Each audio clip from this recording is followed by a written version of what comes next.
Brock University's Niagara Community Observatory released a policy brief today on the barriers to post-secondary education.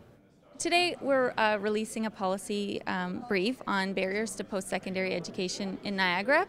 And so it's based on the wider Canadian research on the topic, as well as research that I did, talking to citizens of Niagara. Over the course of 6 months, I talked to 28 people in focus groups and interviews about what they saw as the barriers to post-secondary, how they talk about it, how they think about it, and their personal stories. What did you find from your findings? What were some of the greatest barriers and obstacles? The findings from the research showed that it was certainly a very complex topic, but 4 themes did seem to emerge from the participants that I talked to, and also as it relates to the larger research. And those were, first of all, the sense of belonging and connection in school. And so the people that I were talked to were connected to underrepresented groups within education, so it makes sense that they could struggle with also having a sense of belonging. The next was aspirations and goals, and so many of the participants talked about their family had gone into manufacturing, but now they realize this maybe isn't something that the child can do. So they talked about struggling with, well, in Niagara, what else could I be if I don't follow what my family has typically done? And then the next was course selection. So they talked about how in grade 8 you select for grade 9 whether you're going to take applied or academic for your core courses. And they spoke about choosing applied maybe because they thought it was easier or they didn't really realize the implications to it. And then later recognizing that, oh, that limits my possibility of what path I take in post-secondary and what career I could ultimately have. And finally, they talked about how there's confusion around exactly what university and college apprenticeship trades are.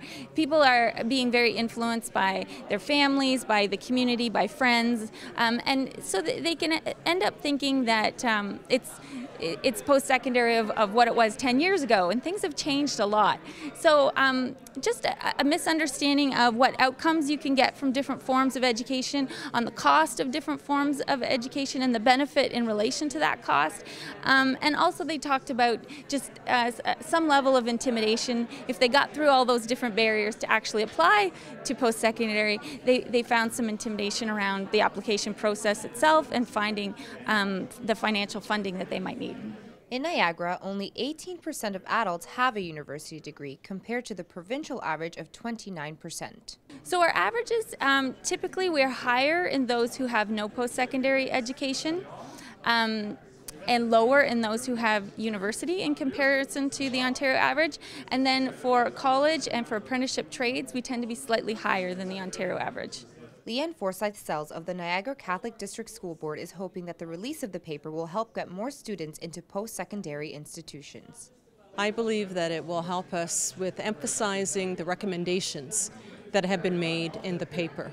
As a Niagara Catholic District School Board, we focus on communication with our students, with our parents, about our pathways and the pathway options and choices and supports and programs that we have for all of our students.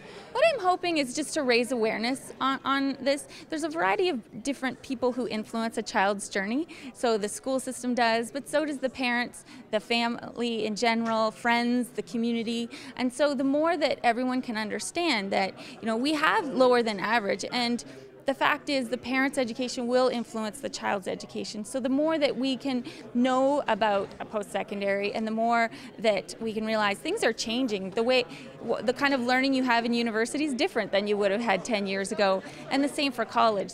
For more details on the new policy brief, visit brocku.ca/NCO. For The Source, I'm Melissa Andrade.